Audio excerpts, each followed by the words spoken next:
Good afternoon. It's Sunday, January 22nd, 2017. For All Western New York News and Radio, I'm Scott Leffler. Areas of drizzle this afternoon with a high near 49, more drizzle overnight, and a chance of showers with a low around 42. Monday, there's a chance of showers before noon, then rain after noon with a high near 42. What's in the news? As many as 3,000 people marched in protest in downtown Buffalo on Saturday, a day after the inauguration of Donald Trump as the nation's 45th president.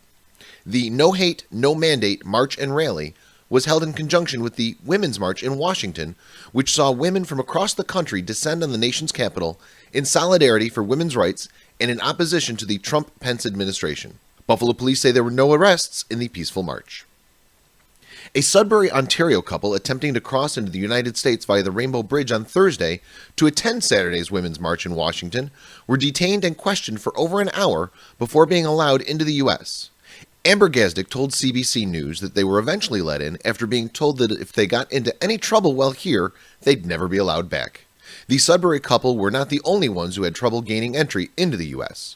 Two groups from Montreal report being denied entry entirely, but not all Canadians headed to the inauguration were stopped or hassled. Busloads of people reportedly crossed the Rainbow and Peace Bridges on Thursday en route to either the inauguration or the Women's March with no issues. Police news. An unidentified person was taken to Erie County Medical Center Friday night following a car and pedestrian crash on River Road in Wheatfield. According to the Niagara County Sheriff's Office, the crash occurred around 9:45 p.m. When deputies arrived, they say the pedestrian was located on the westbound lane, unconscious, and the car was located on the north side of the road, west of the pedestrian.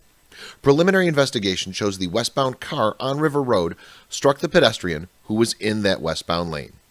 The incident remains under investigation. No names were released as of the time of this report. A Saturday morning fire has left 18 people without a home and a 63-year-old Buffalo man in police custody facing charges of arson, reckless endangerment, and criminal mischief. BPD says the fire broke out inside the 10-apartment building in the 400 block of Bailey Avenue around 5:10 a.m. Saturday. While no one was injured in the blaze, it did put 16 adults and 2 children out on the streets. The Red Cross is assisting with their temporary housing. Officials say the damage to the building and contents could be as high as $300,000. The front of the building had to be torn down due to the extensive damage. A 40-year-old Centerville man was charged Friday with third-degree assault and fourth-degree criminal mischief following a domestic incident. According to New York State Police, Robert A. Frost damaged property and prevented another party from making a 911 call. Frost was taken to the Amity Troopers Barracks for processing and arraigned in the town of Rushford Court with a return date slated for February 2nd. Sports. The Buffalo Sabres found themselves down a goal on 2 occasions Saturday night against the Montreal Canadiens, but on both occasions they came back to tie the game. Then, in overtime, they took the lead when it mattered. Zach Bogosian scored a minute and 48 seconds into the extra stanza, assisted by Ryan O'Reilly and Evander Kane, giving the Sabres their second overtime victory in a row. Tied at 15 in the fourth quarter, the Buffalo Bandits scored the final 6 goals of the game Saturday night against the visiting Vancouver Stealth for a 21-15 victory. Unfortunately, the Saskatchewan Rush got the better of the Rochester Nighthawks Saturday night, beating the visiting team by a score of 16-6. Death notices. Mary H. Betty Goodall died Friday at age 95. Paul W. Pierce Sr. died Thursday at age 65. If you woke up thinking wine would make today better, good news. 6 wineries on the Niagara Wine Trail are inviting people to enjoy a little warm wine on a damp, dreary, foggy day.